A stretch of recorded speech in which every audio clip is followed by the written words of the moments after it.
আমরা কোনো অহিংস নীতিতে বিশ্বাসী না, আমরা কোনো অহিংস নীতিতে বিশ্বাসী না, আমরা কোনো অহিংস নীতিতে বিশ্বাসী না।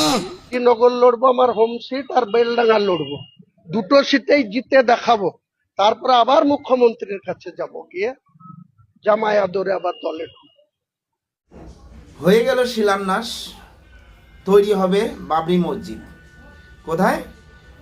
বহরমপুরে, মুর্শিদাবাদের বেলডাঙ্গাতে। সেখানে শিলান্যাস হয়ে গেল বাবরি মসজিদের।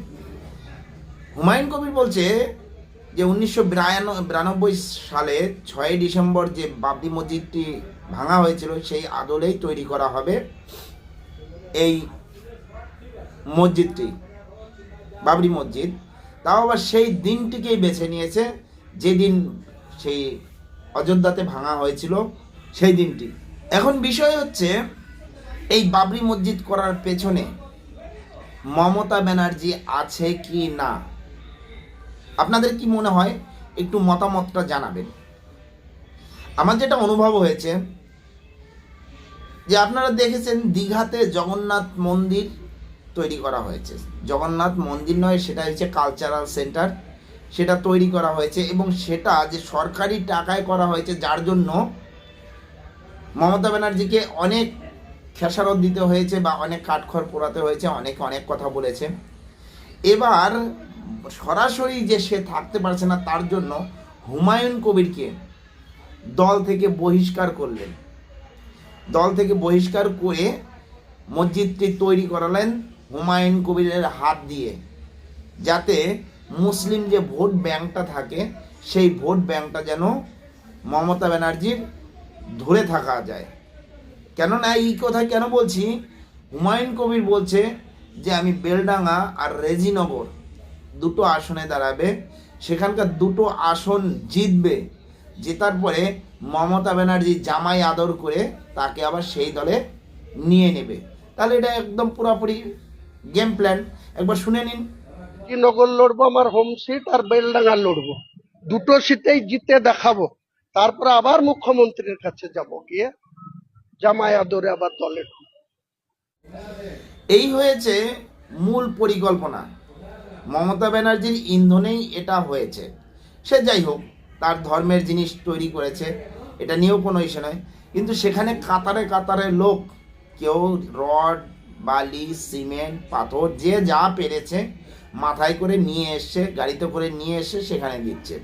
তার থেকে আশ্চর্য বিষয় হলো সেখানে দান বাক্স, যে দানপত্র যে করা হয়েছে, আমাদের দেখা যায় যে অনেক সময় আমাদের ছোটোখাটো মন্দিরগুলোতে দান বাক্সে যখন টাকা দেওয়া হয়, সে টাকা কত উঠছে হিসাব নেওয়ার জন্য আগে তৈরি থাকে। আর এখানে দানপত্র দেওয়ার জন্য কেউ কেউ স্ক্যানারে লাইন দিয়ে টাকা দিচ্ছে, আর এমনি তো ক্যাশ দিচ্ছেই, সেটাও দেখেছেন। না হলে আবার একবার দেখে নিন।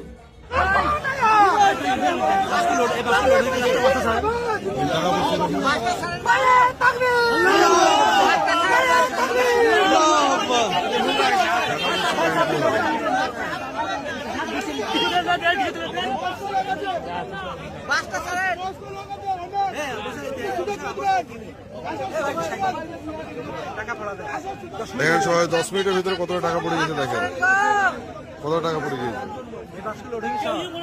বাস্কগুলো লোড হয়েছে।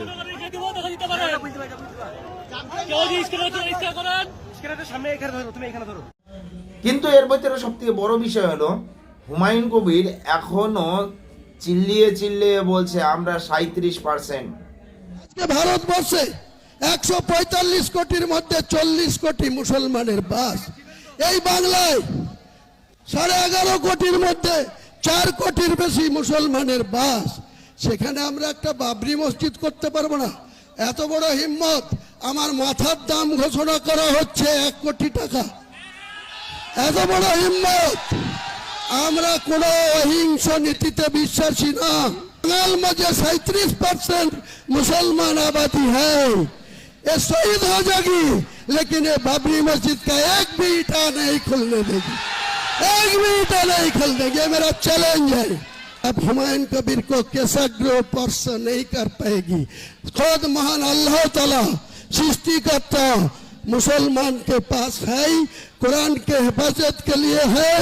ये मेरा जो 1992 साल 6 दिसंबर जो मस्जिद को रिमूव कर दिया, तोड़ दिया, डिमोलिशन कर दिया, वो बाबरी मस्जिद बेलडांगा में बनेगी बनेगी बनेगी।